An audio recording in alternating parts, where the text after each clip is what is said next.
Hi students. तो आज मैं लेकर आई हूँ आपके लिए बहुत ही इंपॉर्टेंट टॉपिक। आज हम डिस्कस करेंगे जियोमॉर्फिक मूवमेंट्स के बारे में। तो जियोमॉर्फिक मूवमेंट जो हमारा ज्योग्राफी का लेक्चर 4 है, चलिए तो शुरू करते हैं जियोमॉर्फिक मूवमेंट से। जियोमॉर्फिक मूवमेंट की बात करें, जैसे कि आपको पता है जियोमॉर्फिक मूवमेंट्स, तो जियोमॉर्फिक मूवमेंट्स में दो तरीके के फोर्सेस हम आज पढ़ेंगे, एंडोजेनिक फोर्सेस और एक्सोजेनिक फोर्सेस। एंडोजेनिक फोर्सेस की बात करें तो एंडोजेनिक फोर्सेस होते हैं जो इंटरनल होते हैं, यानी आपदीय बल। ठीक है, जो इंटरनली एक्ट करते हैं अर्थ पे। एक्सोजेनिक फोर्सेस होते हैं जो एक्सटर्नल फोर्सेस होते हैं, यानी बाहरी बल।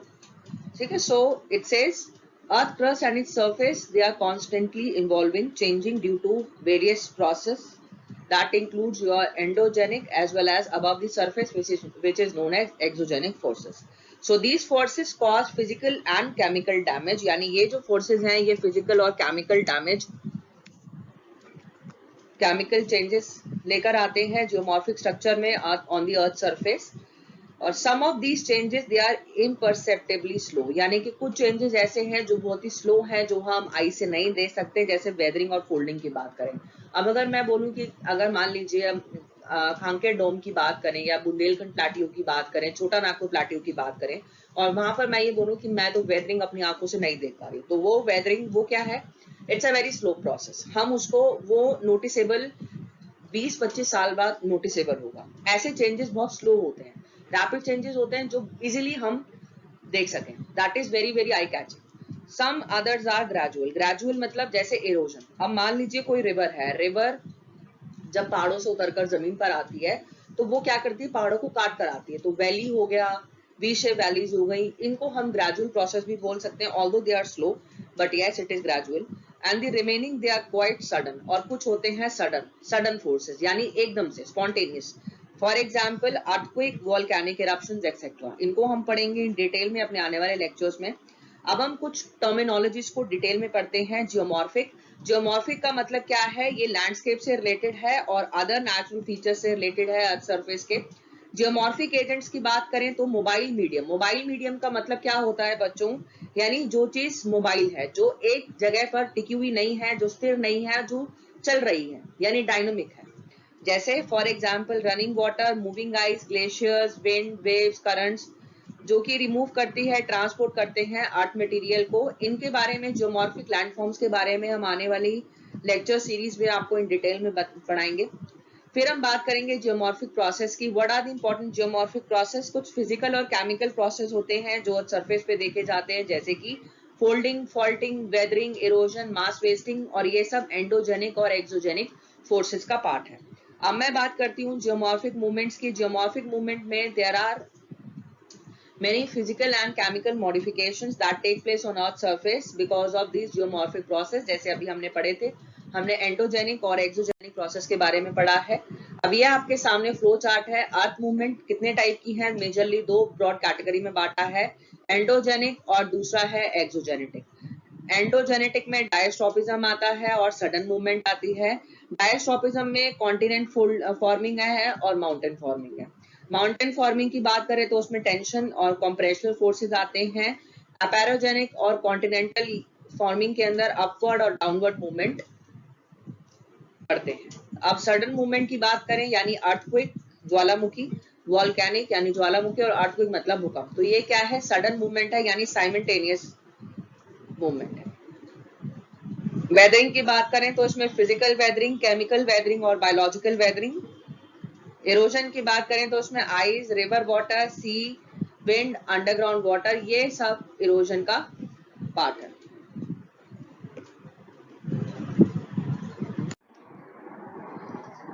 अब हम पढ़ेंगे एंडोजेनिक जियोमॉर्फिक मूवमेंट्स के बारे में।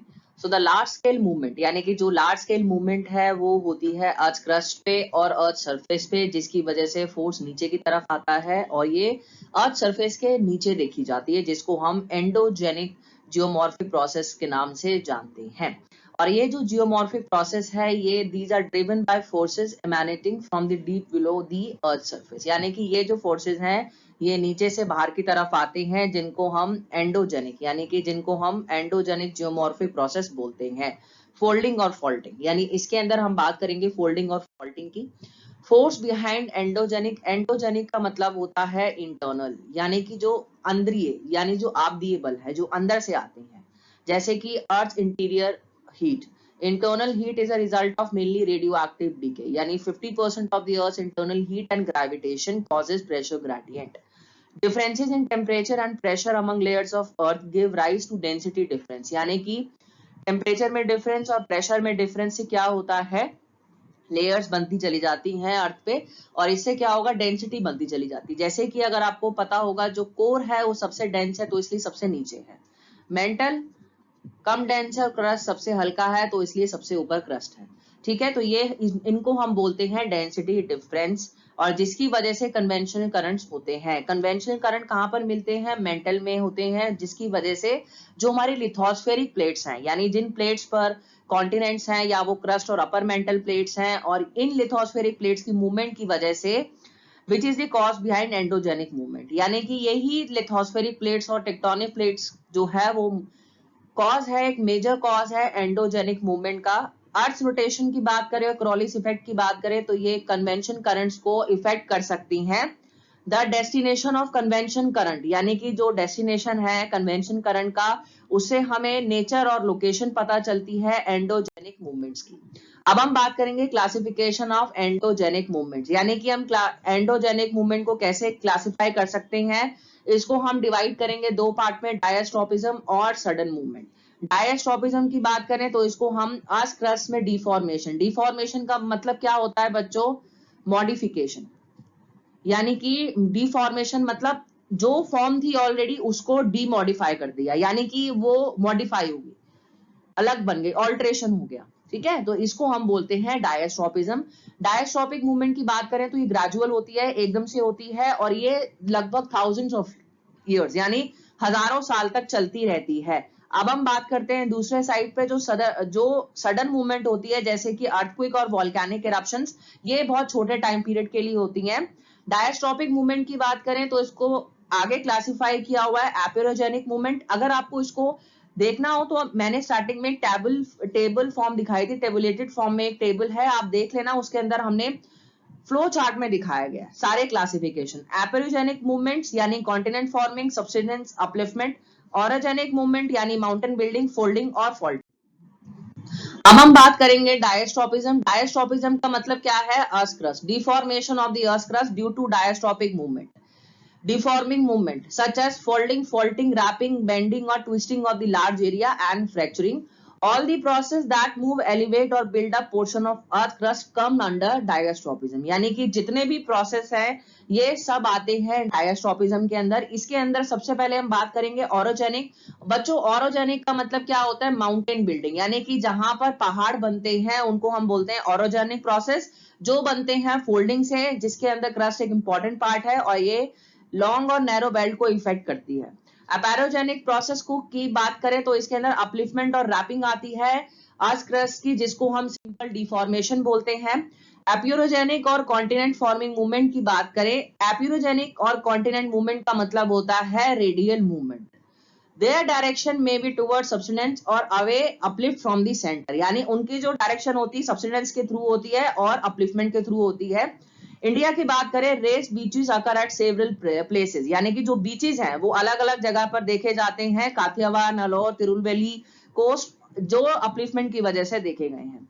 ईस्ट साइड, बॉम्बे आइलैंड की ईस्ट साइड की बात करें तो यहाँ पर आपने ट्रीज देखे होंगे जो लोअर मार्क पे सेटल है। और सिमिलर समर्स फॉरेस्ट नोटिस किया गया है तिरुवल्ली कोस्ट पे, तमिलनाडु पे। A large part of gulf of Mannar, यानी कि गल्फ ऑफ मन्नर का large part of Palk strait जो बहुत शैलो है, यानी कि बहुत कम चौड़ा, ठीक है, बहुत बारीक उसका फेस है बहुत, and it has submerged in geologically recent time, and a part of former town of Mahabalipuram near Chennai is submerged in the sea, यानी कुछ हिस्सा महाबलीपुरम का वो समुद्र मंथन हो गया है। जैसे कि अगर मैं बात करूं द्वारका सिटी जो गुजरात में है।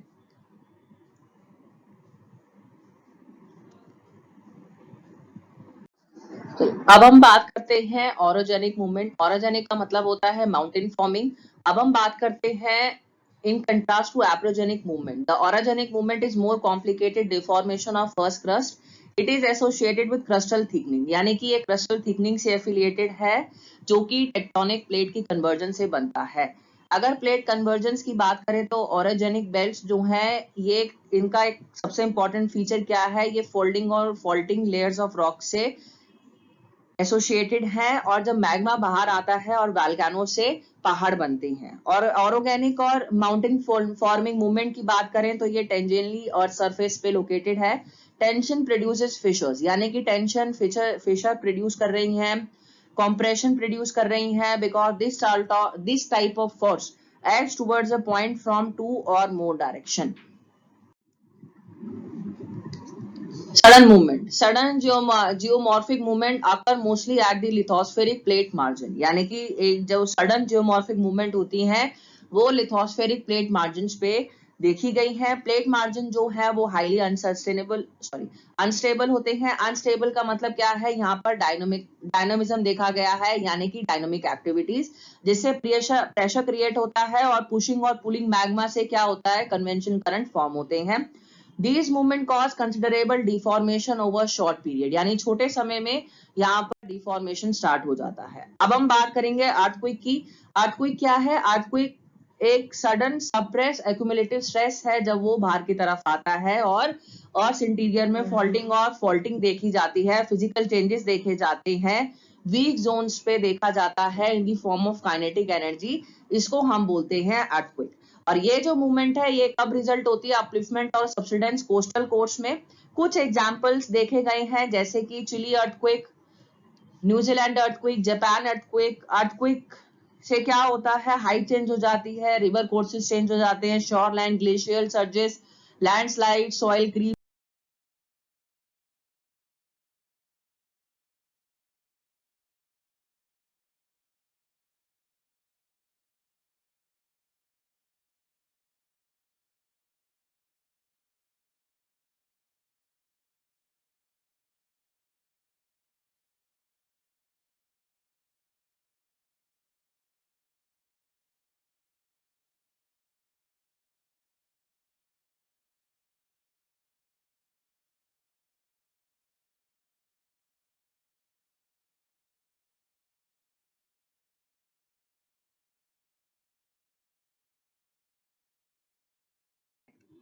अब हम बात करेंगे एक्सोजेनिक जियोमॉर्फिक मूवमेंट की। जियोमॉर्फिक मूवमेंट जो प्रोसेस है ऑन द अर्थ सरफेस और its surface which is brought down by the forces, यानी कि जिन फोर्सेस जो एक्सोजेनिक यानी जो एक्सटर्नल फोर्सेस हैं जैसे कि विंड और वाटर की वजह से, जिसकी वजह से हमारी अर्थ के जो सरफेस है यानी प्लेन एरिया है, प्लेट्यू है, माउंटेन है, वो किस वजह से बने हैं, रीजन क्या है, इनकी वजह से। ठीक है, तो ये जो प्रोसेस है इनसे एक्सोजेनिक जियोमॉर्फिक मूवमेंट बनती है, राइज होती है, और इसके अंदर जैसे कि वेदरिंग और इरोजन की हम बात करते हैं। The effects of most of exogenic geomorphic process are small, यानी कि जो इनके इफेक्ट है जियोमॉर्फिक प्रोसेस के वो स्मॉल है, कम है और स्लो है। लॉन्ग रन में देखा जाए तो ये रॉक्स को इफेक्ट करते हैं कंटिन्यूड फटीग की वजह से। The force behind exogenic movement, यानी कि जो फोर्स है एक्सोजेनिक मूवमेंट के पीछे, देयर आर एक्सोजेनिक प्रोसेस जो कि डायरेक्ट रिजल्ट है सन की हीट का। सन एनर्जी की बात करें तो ये डिफरेंट वेदर पैटर्न को दिखाता है, यानी विंड ऑफ प्रेसिपिटेशन। सन की जो हीट है वेदर पैटर्न के लिए रिस्पॉन्सिबल है, जो स्ट्रेस इंड्यूस करती है अर्थ मटेरियल में, और इसकी वजह से एक्सोजेनिक मूवमेंट देखी जाती है वेदरिंग और इरोजन के जरिए। अर्थ मटेरियल की बात करें तो यहाँ पर स्ट्रेस देखा गया है, टेम्परेचर ज्यादा ठंडा होता है तो फ्रीज एंड थॉ होता है, और अगर टेम्परेचर बहुत ज्यादा है, टेम्परेचर कम है तो फ्रीज एंड थॉ होगा, और ज्यादा टेम्परेचर है तो उसकी वजह से भी रॉक्स का डिसइंटीग्रेशन होगा, जिसकी वजह से डिफरेंट फीचर्स देखने को मिलेंगे। केमिकल प्रोसेस से बॉन्ड्स लूज हो जाते हैं, हल्के हो जाते हैं, स्ट्रेस से शियर फोर्स पड़ता है। डेनुडेशनल की बात करें तो एक्सोजेनिक प्रोसेस की बात करते हैं, वेदरिंग और इरोजन जो कि जनरल टर्म है डेनुटेशन की। डेन्यूड की बात करें तो स्ट्रिप ऑफ और टू अनकवर। डेन्यूडेशन डिपेंड करता है फिजिकल पे, जैसे कि fold, fault, orientation, inclination of bed, presence और एब्सेंस ऑफ ज्वाइंट, यानी ज्वाइंट का प्रेजेंस और absence, bedding plane, hardness, softness, permeability यानी पानी पास हो सकता है या नहीं हो सकता, केमिकल सस्केबिलिटी, ये सारी प्रॉपर्टीज जो है रॉक्स की वो चेंज करती हैं। अब हम बात करते हैं वेदरिंग की। वेदरिंग का मतलब क्या है? द डिसइंटीग्रेशन ऑफ रॉक्स, यानी कि जब रॉक टूटता है, डिसइंटीग्रेट होता है, उसको हम वेदरिंग बोलते हैं। इसमें soil minerals which comes under the influence of physical and chemical agents. As very little or no material takes place in weathering, it's an in situ or on site process. यानी कि ये in situ यानी सामने सामने निकलने वाला, सामने दिखने वाला प्रोसेस है। इन सेतु का मतलब जो ऑन साइट होता है, यानी सामने दिखता है। एक सेतु का मतलब जो बाहर की तरफ दिखता है। Weathered material it is carried further away by erosion, यानी कि जो वेदर्ड मटेरियल है वो बाहर की तरफ खींच लिया जाता है। So there are 3 major groups of weathering process, यानी 3 मेजर ग्रुप है, केमिकल, फिजिकल, बायोलॉजिकल, और ये सारी वेदरिंग साथ साथ देखने को मिलती हैं। फिजिकल वेदरिंग की बात करें तो इसके अंदर मैकेनिकल डिसइंटीग्रेशन रॉक्स का देखा गया है, temperature changes, freeze thaw, wet dry cycle, crystallization of salts, animal and plant activity, ये सब यहाँ फिजिकल वेदरिंग में देखी गई है। अब हम बात करते हैं वेरियस मैकेनिज्म की। फिजिकल वेदरिंग जो है वो नीचे दी गई है, इसको हम डिटेल में पढ़ेंगे। सबसे पहले बात करते हैं एक्सफोलिएशन की। एक्सफोलिएशन कब होता है? जब प्रेशर रिलीज किया जाता है और अनलोडिंग की वजह से। इंट्रूसिव इग्नियस रॉक्स कब बनते हैं? जब अर्थ सरफेस पे प्रेशर होता है, लोड होता है। जब ये जो लोड है, ये जो लेयर्स है, जब इनका रिमूवल होता है, वो कैसे होगा? इरोजन की वजह से। जैसे आप देख रहे हो ऊपर की जो लेयर है यहाँ से हटती जा रही है, लेयरिंग प्रोसेस चल रहा है, यानी ये किसकी वजह से हो रहा है? इरोजन की वजह से। और इरोजन क्यों हो रहा है? अब आप देख रहे हो ये डायरेक्ट सन की लाइट यहाँ पर पड़ रही है, इससे क्या होगा? यहाँ का टेम्परेचर बढ़ जाएगा। टेम्परेचर बढ़ने से क्या होगा? इरोजन होगी, वेदरिंग होगी। ठीक है, रॉक्स अपने आप, पत्थर अपने आप टूटते चले जाएंगे, और इसकी वजह से it causes vertical pressure release with the result that the upper layers of rock expand and fracture parallel to the surface. Time के साथ साथ जो शीट ऑफ रॉक है वो ब्रेक हो गई एक्सपोज रॉक से, फ्रैक्चर से, जिसको हम एक्सफोलिएशन बोलते हैं। Exfoliation due to thermal stress weathering. Thermal का मतलब आ गया टेम्परेचर, यानी टेम्परेचर ज्यादा होने की वजह से यहाँ पर वेदरिंग देखी गई है। और थर्मल स्ट्रेस वेदरिंग जो है वो एक्सपेंशन की वजह से, और रॉक्स कॉन्ट्रैक्ट होते हैं वेदरिंग की वजह से, जिसकी वजह से डायगोनल और सीजनल वेरिएशन आता है टेम्परेचर में। जो सरफेस लेयर्स है, यानी ऊपर की तरफ जो लेयर है वो एक्सपैंड होती है, और इसकी वजह से पीलिंग ऑफ होता है। पीलिंग ऑफ का मतलब क्या होता है? अगर आपने अनियन देखी है, इसको हम अनियन वेदरिंग भी बोलते हैं। अनियन वेदरिंग मतलब जैसे प्याज के छिलके हम उतारते हैं ना, ऊपर से लेयर उसकी उतारते हैं, कवर उतारते हैं, तो ऐसे ही अनियन वेदरिंग या एक्सफोलिएशन में देखा जाता है। ऊपर की लेयर अपने आप इरोजन के थ्रू हटती चली जाती है, और ये सबसे ज्यादा ड्राई क्लाइमेट में, हाई एलिवेशन पे, जहां पे डायगोनल टेम्परेचर बहुत ज्यादा है, जैसे कि राजस्थान। डायगोनल चेंजेस का मतलब दिन और रात के टेम्परेचर में बहुत ज्यादा फर्क है। दिन में टेम्परेचर बढ़ जाता है, रात में टेम्परेचर घट जाता है। फिर हम बात करते हैं टेम्परेचर चेंजेस की। इसमें प्रिंसिपल ड्राइवर की बात करें तो मॉइस्चर, जो कि they can expand enhance thermal expansion, thermal expansion बढ़ा देते हैं। ग्रैनुलर डिसइंटीग्रेशन की बात करें तो ये रॉक्स में देखा गया है, different types of coarse grain minerals देखे गए हैं। डार्क कलर्ड मिनरल्स की बात करें तो ये हीट को एब्जॉर्ब कर लेते हैं as compare to light colour minerals. This led to differential expansion and contraction of mineral grains, यानी कि इससे क्या होता है? डिफरेंसेस देखे गए हैं, डिफरेंशियल एक्सपेंशन और कंट्रैक्शन देखा गया है, जिसकी वजह से ग्रेन सेपरेट हो जाते हैं। फ्रॉस्ट वेदरिंग की बात करें, during warm season the water penetrates the pore spaces और फ्रैक्चर्स इन रॉक्स, यानी कि वाटर जो है वो पोर एरियाज में चला जाता है। कोल्ड सीजन में क्या होता है? वाटर फ्रीज हो जाता है आइस में, और वॉल्यूम एक्सपैंड हो जाता है। ट्रेमेंडस प्रेशर देखा गया है रॉक वॉल्स पे, जिसकी वजह से रॉक सूख जाते हैं। फ्रॉस्ट वेदरिंग कब होती है? जब आइस की ग्रोथ बढ़ जाती है पोर्स के बीच में, और रॉक्स के अंदर क्रैक्स देखा गया, और ये रिपीटेटिव साइकिल की वजह से वेदरिंग होती है। फ्रॉस्ट वेदरिंग की बात करें तो एक कलेक्टिव नेम दिया गया है बहुत सारे प्रोसेस को, जिसके अंदर आइस प्रेजेंट होती है। इसके अंदर Frost shattering, Frost waging, Frost thaw weathering भी देखी गई है। फ्रॉस्ट वेजिंग की बात करें तो ये रिपीटेटिव फ्रीज थॉ साइकिल से हुआ है। क्रैक्स जो है वो वाटर में फिल हो जाते, वाटर जो है क्रैक्स जो बन गए, उसके अंदर पानी भर गया। पानी भरने से क्या होता है? हम बोलते हैं ना कि इसमें पानी मत जमने देना, चीज गल जाएगी। या जैसे मान लीजिए अगर कोई नीचे लोहा है, आयरन है, उसके अंदर हम सफाई करते रहते हैं, क्यों? अगर पानी जम गया तो वो आयरन से रिएक्ट करके रस्टिंग कर देगा, यानी उसमें जंग लग जाएगी। ठीक है, तो ऐसे ही वेदरिंग में होता है। शैटरिंग की बात करें तो अब आप देख रहे हो रॉक्स कैसे टूट गया यहाँ पर। So it can disintegrate rocks along weak zones to produce highly angular pieces. यानी highly angular pieces देखने को मिलते हैं जिसके कॉर्नर शार्प होते हैं और एजेस भी शार्प होती हैं, जिसको हम बोलते हैं शैटरिंग का प्रोसेस। शैटरिंग जो है वो रॉक फ्रेगमेंट्स को पाइल्ड अप कर देता है, जिसको हम स्क्री बोलते हैं, और ये माउंटेन्स के फुट में देखी जाती है। बात करेंगे ब्लॉक सेपरेशन की। रिपीटेटिव फ्रीज थॉ साइकिल की वजह से रॉक्स जो है वीक हो जाते हैं। एक टाइम के बाद ये ब्रेकअप हो जाता है जॉइंट्स में, और जो रॉक्स की स्प्लिटिंग है जॉइंट्स ब्लॉक से, इसको हम ब्लॉक इंटीग्रेशन बोलते हैं। सॉल्ट वेदरिंग की बात करें तो सॉल्ट वेदरिंग कब होती है? जब सलाइन सोल्यूशन जो है वो क्रैक्स के बीच में चला जाता है, जॉइंट्स के बीच में, और वो सॉल्ट क्रिस्टल छोड़ देता है। सॉल्ट क्रिस्टल एक्सपैंड होता है क्रिस्टलाइन प्रोसेस में, और ये जो सब्जेक्ट है ये this is above the normal temperature. The expansion in near surface pores it causes splitting of individual grain with in rocks, और इसकी वजह से ग्रैनुलर डिसइंटीग्रेशन हो जाता है। सॉल्ट वेदरिंग की बात करें तो ये एरिड एरियाज में सबसे ज्यादा देखा गया है। अब बात करते हैं मास वेस्टिंग की। मास वेस्टिंग के अंदर अनकंसोलिडेटेड सॉइल और सैंड रॉक्स, रेगोलिथ, ये सब देखे गए हैं। मास वेस्टिंग जो है वो उसमें ग्रेविटेशनल फोर्स का सबसे ज्यादा रोल है। Time scale of the mass wasting process, यानी इसका टाइम स्केल बहुत ही कम समय में, यानी हो सकता है with in a few seconds आप अपनी आंखें ब्लिंक करोगे और डेब्री फ्लो और मड फॉल हो जाएगा, और बहुत बार ऐसा भी होता है कि इसको सालों साल लग जाते हैं, जैसे कि एलुवियल फैंस का बनना। अब बात करेंगे केमिकल वेदरिंग की। केमिकल वेदरिंग इन्वॉल्व कब होती है? जब केमिकल डिकम्पोजिशन होता है रॉक्स और सॉइल का।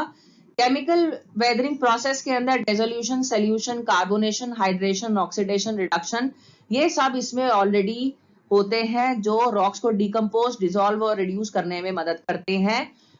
ये जो प्रोसेस है ये इंटर रिलेटेड है और ये हैंड इन हैंड, यानी साथ साथ चलते हैं, पैरेलली चलते हैं। एसिड जो है वो माइक्रोबियल और प्लांट रूट मेटाबॉलिज्म के साथ प्रोड्यूस होता है। वाटर और एयर, ऑक्सीजन और कार्बन डाइऑक्साइड जो है वो हीट स्पीड के साथ चलते हैं।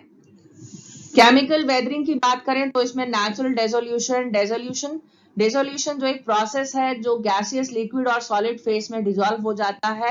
कुछ मिनरल्स की बात करें वो अपने नेचुरल सॉल्युबिलिटी जैसे nitrate, sulphate, potassium, oxidation potential जो है ये रेन के थ्रू डिसोल्यूट हो जाते हैं। ये जो मिनरल है ये इजीली लीच्ड आउट हो जाते हैं, पीछे कोई रेजिड्यू नहीं छोड़ते और ये ड्राई रीजन में एक्यूमुलेट हो जाते हैं।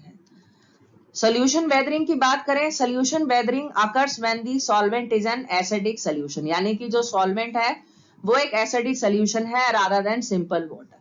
जो सोल्यूशन है वो एक लिक्विड मिक्सचर है इन विच माइनर कंपोनेंट यानी सॉल्यूट जो है वो यूनिफॉर्मली डिस्ट्रीब्यूट हो जाता है एक मेजर कंपोनेंट में। Acidic solution are any solution that has higher concentration of hydrogen ions than water. Solution that have lower concentration of hydrogen ions than water is called basic or alkaline solution. Carbonation की बात करें, natural solution weathering. Carbonation जब carbon dioxide का reaction होता है carbonate, bicarbonate और carbonic acid से। Carbonic weathering एक प्रोसेस है जिसके अंदर एटमॉस्फेरिक CO2 से सोल्यूशन वेदरिंग बनती है। रेन जब फॉल होती है ये कुछ स्मॉल अमाउंट्स के कार्बन डाइऑक्साइड को डिसॉल्व कर लेती है और वीक एसिड बना लेती है, और जो मिनरल्स के अंदर मिलकर घुलकर लाइमस्टोन बनाते हैं। Carbonic acid reacts with limestone, it produces calcium bicarbonate which is partially soluble in water. Caves कब बनती है? जब अंडरग्राउंड वाटर कार्बोनिक एसिड को बनाता है और वो ब्लॉक्स के थ्रू, लाइमस्टोन के थ्रू देखा जाता है, और साथ में पीछे क्या बचती है? Karst topography. Anthropogenic solution weathering की बात करें तो रेनफॉल इज नेचुरली एसिडिक, ठीक है, नेचुरली एसिडिक होती है, pH 5.6 है उसका। एसिड रेन कब होती है? जब SO2 और नाइट्रोजन ऑक्साइड एटमॉस्फेयर में प्रेजेंट होते हैं। ये जो ऑक्साइड है, रेन वाटर है, ये स्ट्रॉन्गर एसिड बनाता है और ये pH को कम कर देता है, 4 से भी कम हो जाता है। ये जो एसिड है ये कैपेबल है कुछ रॉक्स को अटैक करने के लिए, जिसमें कार्बोनिक ऐसा काम करता है। अब हम बात करते हैं हाइड्रेशन की। हाइड्रेशन एक केमिकल एडिशन है पानी का, जिसकी वजह से रिजिड अटैचमेंट देखा गया है H+ और OH- का, आयंस का। जब रॉक मिनरल्स एक साथ मिलते हैं तो इसमें फिजिकल स्ट्रेस देखा जाता है, जैसे कि आयरन ऑक्साइड जब कन्वर्ट हो जाता है आयरन हाइड्रोक्साइड में जो लार्जर होता है वॉल्यूम में। हाइड्रेशन रिवर्सेबल है, continued repetition of this process, यानी इस प्रोसेस का कंटिन्यू रिपीटेशन से फटीग हो जाता है, यानी कि ब्रेक डाउन हो जाता है और इसकी वजह से डिसइंटीग्रेशन होता है। The volume changes in minerals due to hydration, यानी हाइड्रेशन से चेंजेस, मिनरल्स में चेंजेस होते हैं और इसकी वजह से फिजिकल वेदरिंग होती है, एक्सफोलिएशन और ग्रैन्युलर डिसइंटीग्रेशन की फॉर्म में। ऑक्सीडेशन रिडक्शन, ऑक्सीडेशन में मिनरल्स ऑक्सीजन से कंबाइन होकर ऑक्साइड्स बनाते हैं। रेड सॉइल रेड दिखती है क्योंकि आयरन ऑक्साइड्स की वजह से ऑक्सीडेशन जो है वो रेडी एक्सेस होता है एटमॉस्फेयर वाटर का। मिनरल मोस्ट कॉमनली कहां पर आयरन मिलता है? आयरन, मैग्नीज और सल्फर में। ऑक्सीडाइज्ड मिनरल्स जो है वो ओशन वाटर में देखे गए हैं जहां पर ऑक्सीजन कंप्लीटली एब्सेंट है और रिडक्शन देखा गया है। कुछ कंडीशंस में देखा गया है कि वाटर टेबल के नीचे कुछ कंडीशंस देखी गई हैं जहां पर स्टैग्नेंट वाटर और वाटर लॉक ग्राउंड है। रेड कलर आयरन का उसमें रिडक्शन देखी गई है, रिडक्शन से उसका कलर ग्रीनिश और ब्लू ग्रे हो जाता है। बायोलॉजिकल वेदरिंग में क्या होता है? लिविंग ऑर्गेनिज्म कंट्रीब्यूट करते हैं। मैकेनिकल और केमिकल वेदरिंग में लाइकन्स और मॉसेस जो है वो बेयर रॉक्स पर उगते हैं, और लार्ज स्केल की बात करें तो सीडलिंग से पूरे एरिया में फिजिकल प्रेशर पड़ने की वजह से वेदरिंग होती है। बोरोइंग, अगर आपने देखा होगा एंड चीटी जो होती है, रैट्स होते हैं, रैबिट्स होते हैं, स्क्वायरल्स, डॉग्स, ये बोरो करते हैं यानी गड्ढा कर देते हैं जमीन के अंदर, और ये गड्ढा बहुत इतना ज्यादा एक लेवल पर इतना ज्यादा बड़ा हो जाता है कि ये वेदरिंग के फॉर्म में आ जाता है और एक नई सरफेस हमें एक्सपोज देखने को मिलती है। डिकेइंग प्लांट्स और एनिमल्स की हेल्प से ह्यूमिक और कार्बोनिक एसिड्स आते हैं। एल्गी जो है वो न्यूट्रिएंट, मिनरल न्यूट्रिएंट्स को यूटिलाइज करके ग्रोथ और आयरन और मैंगनीज की कंसंट्रेशन देखी गई है। अब हम बात करते हैं सिग्निफिकेंस ऑफ वेदरिंग। वेदरिंग जो है फर्स्ट स्टेप है formation of soil from rocks, यानी रॉक्स के सॉइल के फॉर्मेशन में। वेदरिंग सॉइल और रॉक्स को वीक कर देता है and it makes it easy to exploit natural resources, यानी कि वो उसको इजी कर देता है एक्सप्लॉइट करने के लिए। Weathering leads to natural soil enrichment, यानी वेदरिंग से नेचुरल सॉयल एनरिचमेंट देखी गई है। वेदरिंग जो है वो मिनरल एनरिचमेंट सर्टेन एरियाज में लीचिंग को अनवांटेड मिनरल्स, जिसकी वजह से पीछे वैल्यूएबल वंस देखे, यानी पीछे वैल्यूएबल आइटम्स रह जाते हैं। सो विद दिस हमने आज देखा, हमने 3 तरीके की वेदरिंग पढ़ी। वेदरिंग बहुत ही ज्यादा इंपॉर्टेंट है, एग्जाम में पूछी भी जाती है, ठीक है। और आज ये हमारा टॉपिक कंप्लीट हुआ। हमारे साथ जुड़ना मत भूलिएगा। अरमान स्टडी ग्रुप, अरमान जोहरा आईएएस स्टडी ग्रुप का यूट्यूब चैनल को सब्सक्राइब कर लेना। हम ऐसे ही आपके साथ जुड़े रहेंगे। Thank you so much for attending this session. Bye everybody. Have a nice day to all and all the best for your exam.